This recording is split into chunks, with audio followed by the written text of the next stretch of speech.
Hello students, welcome to my channel Economic. I hope you must all have seen part 1 of national income. If you have not seen it till yet, I would recommend you to initially see part 1 for national income and then move to part 2. Because in this video I will be discussing with you few concepts that are actually related to the concepts that I have already discussed in part 1. So I hope you understand the importance of part 1. So let's get started. In circular flow of income, we have already discussed that there exist three main phases, that are production phase, next is income phase, and next is expenditure phase. According to circular flow of income, there exists the law of triple identity, that is production equal to income equal to expenditure. ठीक है, यही होता है ना circular flow of income में. हमने discuss किया था कंसेप्ट पार्ट 1 में कि ट्रिपल आइडेंटिटी का लॉ मेंटेन किया जाता है. सपोज करो कि प्रोडक्शन, इनकम और एक्सपेंडिचर की वैल्यू 1000 करोड़ है. ठीक है, 1000 करोड़ है. बट हो सकता है कि जो वैल्यू है वो इंक्रीज भी कर सकती है और हो सकता है ये वैल्यू डिक्रीज भी कर सकती है. अगर एक्सपेंशन ऑफ सर्कुलर फ्लो हो, सपोज करो अभी है 100 करोड़. ठीक है, प्रोडक्शन, इनकम और एक्सपेंडिचर की value. Expansion of circular flow के कारण इनकम इंक्रीज हो जाती है, लेट्स से 1200 करोड़. ठीक है, अब इनकम क्या हो गई, सर्कुलर फ्लो ऑफ इनकम क्या हो गई, एक्सपैंड हो गई, ऐड हो गई. ठीक है, अगर वो चीज ऐड हो गई, कोई चीज अगर एग्जिस्टिंग चीज में कुछ एडिशन हो गया, तो उसके लिए हम क्या वर्ड यूज करेंगे, हम यूज करेंगे इंजेक्शंस का वर्ड. अब हम करते हैं कंसेप्ट कि अगर सर्कुलर फ्लो जो है वो कॉन्ट्रैक्ट हो जाता है, मतलब पहले वैल्यू थी सर्कुलर फ्लो ऑफ इनकम की 100 करोड़, सपोज कि कॉन्ट्रैक्शन हो जाती है सर्कुलर फ्लो ऑफ इनकम की, लेट्स से 500 करोड़. ठीक है, 500 करोड़ हो गई है. अब क्या हुआ, कॉन्ट्रैक्शन हुई, कमी हुई. कमी मतलब विड्रॉल्स हुए, मतलब एग्जिस्टिंग वैल्यू में से कुछ विड्रॉल्स हो गए. विड्रॉल्स हो गए तो विड्रॉल्स के लिए हम क्या वर्ड यूज करेंगे, लीकेजेस. मतलब जब circular flow of income expand होती है तो उसके लिए हम क्या वर्ड यूज करते हैं, इंजेक्शन. पर अगर circular flow of income contract होती है तो उसके लिए वर्ड क्या यूज करते हैं हम, लीकेजेस. आई होप आपको ये कंसेप्ट समझ लग गया होगा. ठीक है, बेसिकली जो कंसेप्ट है वो समझ लग गया है, तो अब हम इसकी डेफिनेशन की तरफ मूव करते हैं. लीकेजेस की पहले डेफिनेशन डिस्कस करते हैं. These variables have negative impact on the process of production. Production के प्रोसेस पे इन वेरिएबल्स का क्या इम्पैक्ट है, नेगेटिव इम्पैक्ट है. अब नेगेटिव इम्पैक्ट क्यों है, पहले सर्कुलर फ्लो ऑफ इनकम हमने क्या बोली थी, 100 करोड़. उसके बाद क्या हो गई, 500 करोड़.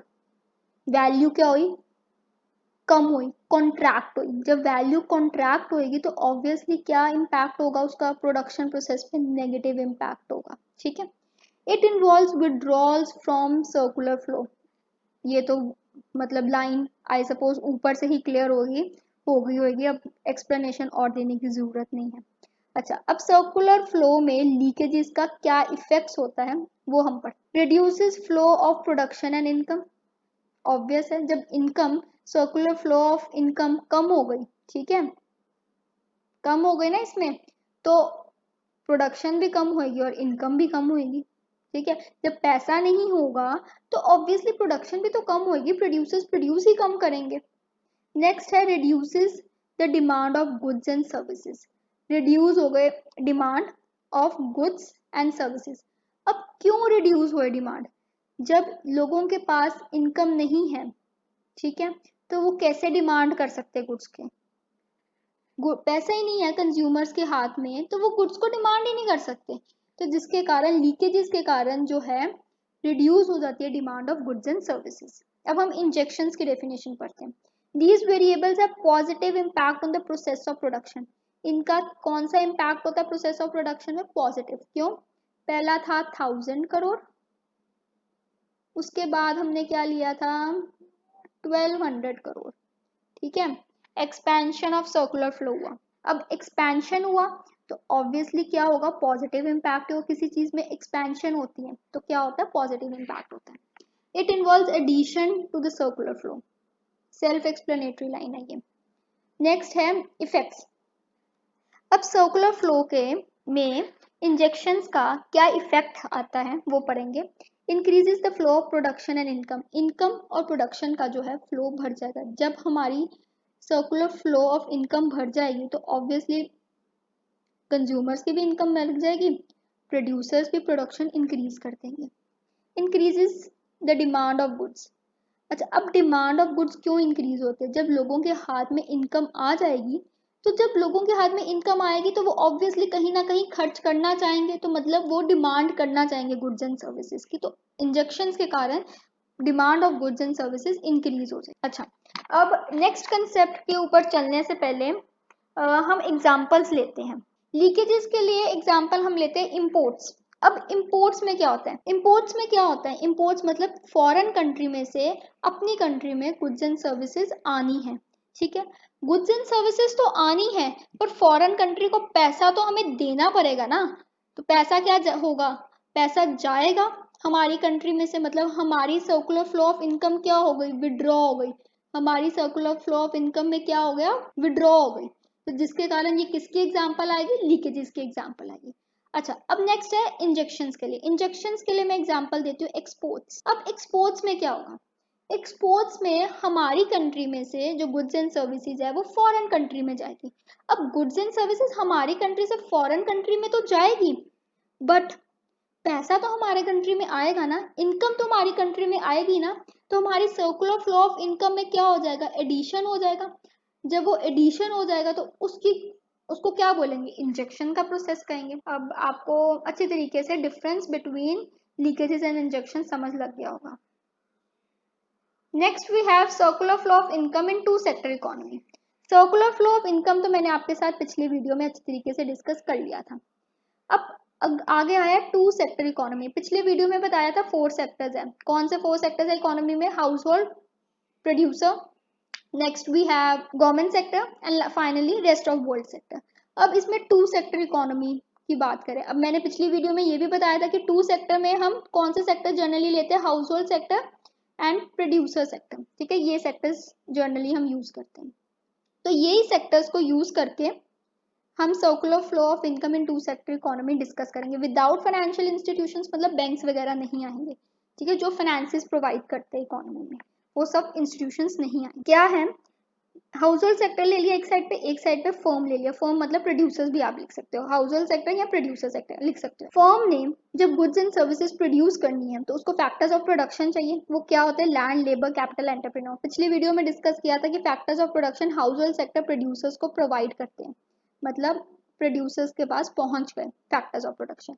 अब जब प्रोड्यूसर के पास, मतलब फर्म्स के पास फैक्टर्स ऑफ प्रोडक्शन पहुंच गए तो वो उन फैक्टर्स ऑफ प्रोडक्शन से क्या करेगा? गुड्स एंड सर्विसेज प्रोड्यूस करेगा, और वो गुड्स एंड सर्विसेज प्रोड्यूस करके मार्केट में हाउस होल्ड सेक्टर के लिए अवेलेबल करा देगा, मतलब कंज्यूमर्स के लिए वो बेसिकली अवेलेबल करा देगा। सोचने वाली बात यही है कि जब हाउस होल्ड सेक्टर ने फर्म्स को फैक्टर्स ऑफ प्रोडक्शन दिए तो ऑब्वियसली हाउस होल्ड सेक्टर बोलेगे मैंने तुम्हें सर्विसेज दी है तो तुम भी मुझे इन रिटर्न कुछ ना कुछ प्रोवाइड करो। तो फर्म्स हाउस होल्ड सेक्टर को क्या देगा इन रिटर्न? फैक्टर पेमेंट्स देगा, rent, wages, interest and profit. Okay, ये फर्म से हाउस होल्ड सेक्टर के पास पहुंच गई। अब हाउस होल्ड सेक्टर के पास सारा पैसा आ गया। ठीक है, अब प्रोड्यूसर सेक्टर के पास जितना भी पैसा था वो कहाँ पहुंच गया? वो हाउस होल्ड सेक्टर पे पहुंच गया। तो अब हाउस होल्ड सेक्टर क्या करेगी? उस पैसे के हेल्प से गुड्स एंड सर्विसेज की पेमेंट करेगी। पेमेंट मतलब जो भी गुड्स एंड सर्विसेज फर्म्स ने प्रोड्यूसर्स के फर्म्स ने हाउस होल्ड सेक्टर के लिए अवेलेबल की थी मार्केट में, वो हाउस होल्ड सेक्टर बाय कर लेगी और उस सर्विसेज को उस गुड्स एंड सर्विसेज को बाय करने के लिए उसको कुछ ना कुछ पेमेंट करनी पड़ेगी। तो ये हो गया payment of goods and services. ये पूरे प्रोसेस को क्या कहेंगे? Circular flow of income in two sector economy. अब एक और पॉइंट जो इंटरेस्टिंग है, पिछले वीडियो में मैंने आपके साथ रियल फ्लो और मनी फ्लो भी डिस्कस किया था। ठीक है, अब इसी डायग्राम में से हम रियल फ्लो और मनी फ्लो दोनों निकाल सकते हैं। कैसे निकाल सकते हैं? देखो, रियल फ्लो में हमने ये बोला था ना कि factors of production house hold sector से प्रोड्यूसर सेक्टर के पास जाएंगे और गुड्स एंड सर्विसेज फर्म्स जो है हाउस होल्ड सेक्टर को प्रोवाइड कर देगी। तो रियल फ्लो बन गया। अब मनी फ्लो में हमने क्या किया था कि जो फर्म्स हैं वो factor payments house hold sector को प्रोवाइड करेगा, ठीक है। फर्म जो है factor payments house hold sector को प्रोवाइड करेगा और house hold sector in return payment of goods and services करेगा। तो ये बन गया मनी फ्लो। इस डायग्राम में रियल फ्लो और मनी फ्लो दोनों इंक्लूड किए गए हैं। इस डायग्राम में रियल फ्लो और मनी फ्लो दोनों इंक्लूड किए गए। अगर बाय चांस आपको पेपर में बिल्कुल ब्लैंक हो जाते हो और कुछ समझ नहीं लगती कि एरोस कहाँ जाने हैं, कैसे जाने हैं, कुछ समझ नहीं लग रही, तो बस रियल फ्लो मनी फ्लो दोनों एक ही डायग्राम में जब आप बना दोगे ना तो circular flow of income in two sector economy बन जाएगी, ठीक है। नेक्स्ट है हमारा circular flow of income in two sector economy with financial institutions. Same ही रहेगा सब कुछ, बस फाइनेंशियल इंस्टीट्यूशंस इसमें इंक्लूड कर दिया गया है। डायग्राम सेम वैसे बना देंगे, हाउस होल्ड सेक्टर बना देंगे, इधर फर्म्स, यहाँ प्रोड्यूसर सेक्टर आप लिख लेना जो भी आपका दिल करता है। डायग्राम जैसे ऊपर डिस्कस की थी विदाउट फाइनेंशियल इंस्टीट्यूशन वैसे ही बना देंगे। बस इसमें फाइनेंशियल इंस्टीट्यूशंस हमने वर्ड यूज कर लिया जिसके कारण हम यहाँ पे हम कैपिटल मार्केट यूज करेंगे, ठीक है। याद रखना बीच में कैपिटल मार्केट आ जाएगी। कैपिटल मार्केट की जगह आप यहाँ पे फाइनेंशियल इंस्टीट्यूशंस भी लिख सकते हो। फाइनेंशियल इंस्टीट्यूशंस का काम क्या होता है? बेसिकली फाइनेंसिस प्रोवाइड करना, ठीक है। जब भी हाउस होल्ड सेक्टर को या प्रोड्यूसर के पास एक्स्ट्रा पैसा होता है, सरप्लस पैसा होता है, ठीक है, जो वो कहीं इन्वेस्ट करना चाहते हैं, ठीक है, वो फॉर्म ऑफ सेविंग्स प्रोड्यूसर्स भी और हाउस होल्ड्स भी इन फॉर्म ऑफ सेविंग्स कहाँ पे इन्वेस्ट करते हैं?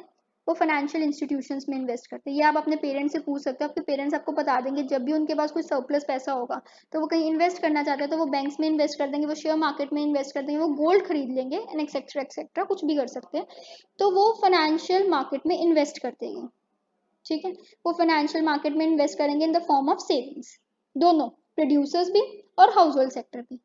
पर अगर सपोज करो हाउस होल्ड सेक्टर को किसी कम टाइम पे मनी की ज़रूरत पड़ेगी, मतलब लोन की ज़रूरत पड़ेगी, तो वो फाइनेंशियल मार्केट से ही लोन लेगी और उसको क्या बोलते हैं? बोरोइंग्स, ठीक है, बोरोइंग्स। और इसीलिए इसकी डायग्राम इधर गई है क्योंकि बेसिकली कैपिटल मार्केट से पैसा जो है हाउस होल्ड्स के पास गया, हाउस होल्ड के पास गया। अब अगर फर्म्स ने मतलब प्रोड्यूसर्स ने लोन लेना है तो वो लोन किस पर्पज से लेती है? बेसिकली वो इन्वेस्टमेंट के पर्पज के लिए लेती है, या वो इन्वेस्टमेंट अपने एग्जिस्टिंग प्रोजेक्ट में कर सकती है, वो नए प्रोजेक्ट में कर सकती है, किसी भी जगह कर सकती है। तो इसीलिए जब फाइनेंशियल मार्केट से पैसा प्रोड्यूसर्स के पास जाता है तो उसको इन्वेस्टमेंट कहते हैं। आई होप आपको circular flow of income in two sector economy without financial institutions का कंसेप्ट भी समझ लग गया होगा। Now we will be discussing about the concept of intermediate goods. Intermediate word से क्या समझ लगता है? Something middleman, ठीक है, जो मिडल में काम करता है बंदा उसको कहते हैं इंटरमीडिएटरी, ठीक है। अब इंटरमीडिएट गुड्स आ गए तो इंटरमीडिएट गुड्स का क्या मतलब हुआ कि जो प्रोसेस ऑफ प्रोडक्शन में हेल्प करते हैं, मतलब जो फाइनल गुड्स बनाने में हेल्प करेंगे, उन गुड्स को क्या कहेंगे? इंटरमीडिएट गुड्स कहेंगे। उन गुड्स को क्या कहेंगे? इंटरमीडिएट गुड्स कहेंगे। सो इसकी डेफिनेशन पढ़ते हैं। These are those goods that are involve during the process of production. ये वो गुड्स है जो कि इन्वॉल्व किए जाते हैं प्रोसेस ऑफ प्रोडक्शन में। बहुत सिंपल सी डेफिनेशन है, सेल्फ एक्सप्लेनेटरी है, कुछ मुझे नहीं लगता एक्सप्लेन करने की जरूरत है। तब भी कोई प्रॉब्लम होगी you can write in the comment section and I will solve it. Okay, now कुछ पॉइंट्स हैं जो मैंने अपने एक्सपीरियंस से आइडेंटिफाई किए, ठीक है। जब डेफिनेशन आ जाएगी इंटरमीडिएट गुड्स की तो बच्चे बहुत आराम से सिंपल सी डेफिनेशन लिख लेंगे एक एग्जांपल के साथ। पर अगर आ जाए क्वेश्चन कि identify which of the following is considered as intermediate and final good, तो बच्चे कंफ्यूज हो जाते हैं और उनको समझ नहीं लगती कि कौन सा गुड इंटरमीडिएट गुड और कौन सा फाइनल है। तो कुछ पॉइंट्स मैंने बेसिकली आइडेंटिफाई किए जिसकी हेल्प से आप डिटरमाइन कर सकते हैं कि गुड एक फाइनल गुड है कि इंटरमीडिएट गुड है, ठीक है। जरूरी नहीं है हर एक पर्टिकुलर एग्जाम्पल में सारे पॉइंट्स सेट बैठे, ठीक है। हो सकता है कोई पर्टिकुलर, अगर आपको कोई पर्टिकुलर एग्जाम्पल दी गई है और पूछा गया कि फाइनल है कि इंटरमीडिएट है, हो सकता है इन सारे पॉइंट्स में से कोई एक ही पॉइंट वैलिड बैठे उस टाइम पे। तो कोई एक पॉइंट भी अगर वैलिड बैठता है ना तो आपने टिक कर देना कि पर्टिकुलर एग्जाम्पल इंटरमीडिएट गुड की है। अगर 1 करता है, 2 करता है, 3 करता है, डजेंट मैटर्स, मतलब अगर एक भी करता है तो आपने लिख देना कि ये इंटरमीडिएट गुड्स है। अच्छा, अब पॉइंट्स डिस्कस करते हैं फटाफट से। वैल्यू एडिशन टेक्स प्लेस, ये गुड्स में वैल्यू एडिशन की जाती है ऑब्वियसली। जब सपोज करो मैंने इडली बनानी है, ठीक है, इडली बनाने के लिए हमें काफ़ी इंग्रेडिएंट्स की ज़रूरत पड़ती है। अब वो इंग्रेडिएंट्स के ऊपर मैं एडिशन करूंगी, मतलब इंग्रेडिएंट्स में मैं कुछ ना कुछ ऐड करूंगी, ठीक है, तो ही मैं इडली बना सकती हूँ। तो मतलब फाइनल गुड बनाने के लिए इंटरमीडिएट गुड्स में वैल्यू एडिशन की जाती है। या मैं एग्जांपल दे दूँ, फर्नीचर बनाना मैंने, ठीक है, सपोज टेबल बनाना मैंने, एक वुडन टेबल बनाने के लिए मुझे वुड की ज़रूरत पड़ेगी, मुझे स्क्रू ड्राइवर की ज़रूरत पड़ेगी, स्क्रूज की ज़रूरत पड़ेगी और भी बड़ी चीज़ों की ज़रूरत। तो इन इंटरमीडिएट गुड्स पे क्या होता है, एडिशन होता है, वैल्यू एडिशन किया जाता है, तो ही फाइनल गुड्स बनती है ना। तो इंटरमीडिएट गुड्स में वैल्यू एडिशन हमेशा किया जाता है। नेक्स्ट है, it is completely use with in an year, एक साल के अंदर अंदर ही इनको यूज कर दिया जाता है। ये नहीं किया जाता कि नेक्स्ट ईयर तक उनको कंज्यूम किया जाता है, उसी साल में उसको कंज्यूम कर लिया जाता है, यूज कर लिया जाता है। नेक्स्ट है, huge investment is not involve. इसमें ह्यूज इन्वेस्टमेंट जो है ना, इंटरमीडिएट गुड्स के केस में इन्वेस्टमेंट ज्यादा नहीं की जाती। नेक्स्ट है, दे कैन बी रीसोल्ड, मतलब इनको दोबारा से बेचा जा सकता है मार्केट में। नेक्स्ट है, ये पॉइंट आपको लर्न करना है, ठीक है, अभी नेक्स्ट अपकमिंग वीडियोस में अच्छी तरीके से समझ लगेगा। They are not included while calculating national income and domestic income. Domestic income और नेशनल इनकम को कैलकुलेट करने के टाइम पे इंटरमीडिएट गुड्स को इंक्लूड नहीं किया जाता। इसका कंसेप्ट आगे समझाऊंगी, क्योंकि बेसिकली नेशनल इनकम भी नहीं आपको भी पता क्या है, डोमेस्टिक इनकम भी नहीं पता क्या है, ठीक है। तो अभी बस दिमाग में रख लो, अपकमिंग वीडियोस में बताऊंगी। एग्जाम्पल क्या है, paper purchase by publisher, publisher ने पेपर खरीदा, ठीक है। अब पब्लिशर ने पेपर खरीदा, पेपर पे वो कुछ ना कुछ लिखेगा और फिर इन फॉर्म ऑफ जर्नल्स या मैगजीन्स में उसको पब्लिश करेगा, ठीक है। तो पेपर क्या हुआ, पेपर हुआ इंटरमीडिएट गुड्स, क्योंकि उसके ऊपर, उस पेपर के ऊपर क्या होने वाली, वैल्यू एडिशन होने वाली, उसके ऊपर लिखा जाने वाला है और फिर उसको जर्नल्स वगैरह में पब्लिश किया जाएगा। तो ये हो गया इंटरमीडिएट गुड्स। नेक्स्ट है, cloth use by tailor, cloth किसने यूज किया, टेलर ने। अब क्लोथ टेलर ने क्यों यूज किया होगा, ऑब्वियसली उसने उसकी ड्रेसेस बनानी है और उस ड्रेसेस को मार्केट में सेल करना है, ठीक है, they can be resold, cell करना है, ठीक है। तो क्या हुआ, इंटरमीडिएट गुड हुआ ये। इस तरीके से आपने आइडेंटिफाई करना है, ठीक है। ये पॉइंट्स को हमेशा प्लीज जो मैंने मेंशन किया इसको याद रखना, लर्न इट। अब फटाफट से देख लेते फाइनल गुड्स क्या होते हैं। They are those goods that are received after process of production, production के प्रोसेस के बाद जो गुड्स हमें मिलते हैं उस गुड्स को क्या कहते हैं, फाइनल गुड्स। वैसे तो नाम से ही क्लियर हो रहा है और डेफिनेशन भी सेल्फ एक्सप्लेनेटरी ही है। अच्छा, अब जैसे पीछे इंटरमीडिएट गुड्स के लिए मैंने आपको कुछ पॉइंट्स बताए थे, वैसे ही फाइनल गुड्स के लिए बताऊंगी। Value addition does not takes place, इसमें वैल्यू एडिशन नहीं की जाती, याद रखना, ठीक है। जब कोई चीज फाइनल हो गई, ठीक है, वो मैंने अपने कंजम्पशन के लिए करनी, तो उसमें मैं कोई वैल्यू एडिशन थोड़ी करूंगी। अगर मैं उसमें कोई वैल्यू एडिशन करूंगी तो ऑब्वियसली वो इंटरमीडिएट गुड होगा ना, ठीक है। खुद सोच के देखो, अगर मैंने बोला मैंने टेबल बना लिया, ठीक है, और मैंने टेबल बना लिया और उस टेबल के ऊपर माइका लगाती हूँ, सुंदर सा माइका लगाती हूँ, ठीक है। अब मैंने उसके ऊपर क्या किया, वैल्यू एडिशन किया।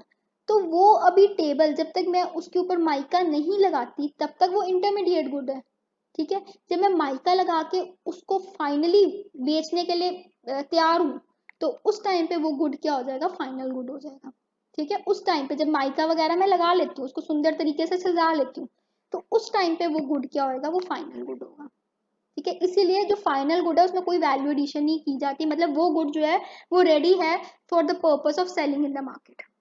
नेक्स्ट है, दे मे और may not be completed with in the same year, हो सकता है उसको सेम ईयर में कंज्यूम कर लिया जाए और हो सकता है उसको सेम ईयर में कंज्यूम ना किया जाए। जैसे मैंने ऊपर इडली की एग्जांपल दी, अब जो इडली बन गई वो इडली फाइनल गुड थी, क्योंकि उसको हमने बाद में कंज्यूम करने वाले हैं। अब उसको तो हमने उसी टाइम पे, जिस टाइम पे बनाया उसी टाइम पे खा लेंगे, तो फाइनल गुड हो सकता है उसी ईयर में उसी टाइम पे कंज्यूम हो जाए, और हो सकता है कि सेम ईयर में जिस साल में वो बनी है उस साल में वो कंज्यूम ना भी हो। ह्यूज इन्वेस्टमेंट इज इन्वॉल्व, इस केस में जो है ना इन्वेस्टमेंट बहुत इन्वॉल्व की जाती है। जो फाइनल गुड बनना है जब, ठीक है, फाइनल गुड बनना है तो उस प्रोसेस में काफी इन्वेस्टमेंट की जाती है। They can't be resold, obviously जो गुड फाइनल है वो रीसोल्ड, उसको मार्केट में उसको दोबारा से नहीं बेचा जाएगा, ठीक है। नेक्स्ट है, फिर दोबारा लर्न करने वाला पॉइंट है, याद रख लेना एंड अपकमिंग वीडियोस में समझाऊंगी। They are included while calculating national income and domestic income, याद रख लेना। अच्छा, आगे इसकी एग्जांपल देखते हैं। Milk purchase by house hold, milk किसने परचेज किया, हाउस होल्ड ने। हाउस होल्ड ने क्यों किया, for the process of consumption, okay, consume करना हमने। तो वैल्यू एडिशन हुई, नहीं हुई, ठीक है। तो क्या हुआ, फाइनल गुड हुआ। Furniture purchase by school, school ने क्या किया, फर्नीचर परचेज किया। अब स्कूल ने जब फर्नीचर परचेज किया तो उसमें उसने फर्नीचर को बाय करने के लिए बहुत इन्वेस्टमेंट लगाई, ठीक है, उसने एक ही साल में उस फर्नीचर को रीसेल भी नहीं करना। एक बार स्कूल ने फर्नीचर खरीद लिया तो उसने रीसेल थोड़ी करना, उसको सालों साल वही उसने फर्नीचर यूज करना है, और उस फर्नीचर पे उसने कोई वैल्यू एडिशन भी नहीं करनी। तो ये गुड कौन सा हुआ? फाइनल गुड हुआ। तो अब ये चीज देख सकते हो कि हो सकता है किसी एक पर्टिकुलर एग्जाम्पल में सारे पॉइंट्स वैलिड बैठ रहे हो, और हो सकता है किसी पर्टिकुलर एग्जाम्पल में खाली एक पॉइंट भी वैलिड बैठ रहा हो। तो अगर कोई एक पॉइंट भी एक पर्टिकुलर एग्जाम्पल में वैलिड बैठ रहा है तो वो आप कैटेगराइज कर लेना कि फाइनल गुड है कि इंटरमीडिएट गुड है। लास्ट में मैं आपको समझाना चाहती हूँ कि जो फाइनल गुड है ना या इंटरमीडिएट गुड है वो किसके ऊपर डिपेंड करता है? वो फाइनल कंजम्पशन के ऊपर डिपेंड करता है। ठीक है, एक गुड फाइनल भी हो सकता है और वही गुड इंटरमीडिएट भी हो सकता है, पर हम कैसे कैटेगराइज कर सकते हैं एक पर्टिकुलर गुड इंटरमीडिएट है फाइनल गुड है? उसके एंड कंजम्पशन के ऊपर डिपेंड करता है। फॉर एग्जाम्पल मशीनरी है, अगर मशीनरी एक प्रोड्यूसर ने परचेज किया तो उसने क्यों परचेज किया? उसने सेल करने के लिए, मार्केट में उसको सेल करने के लिए परचेज किया। तो ये इस केस में जो गुड हो गया मतलब मशीनरी हो गई वो हो गई इंटरमीडिएट गुड। पर अगर मशीनरी कंज्यूमर ने अपनी सेल्फ कंजम्पशन के लिए परचेज किया, ठीक है, सेल्फ मशीनरी क्या हो गई? फाइनल गुड हो गई। तो समझ लग गया ना कि एक पर्टिकुलर थिंग फाइनल गुड भी हो सकती है और वो इंटरमीडिएट गुड भी हो सकती है, पर वो किसके ऊपर डिपेंड करता है? वो एंड कंजम्पशन के ऊपर डिपेंड करता है। So that's all for this video, hope you have understood the concept. If you have any problem, you may write in the comment section. And finally, I would like to say, don't forget to like, share and subscribe my channel. And do share it among your friends so that more and more students can actually understand in a much easier way the unit of national income. Okay, goodbye. And we'll meet you soon in the next video.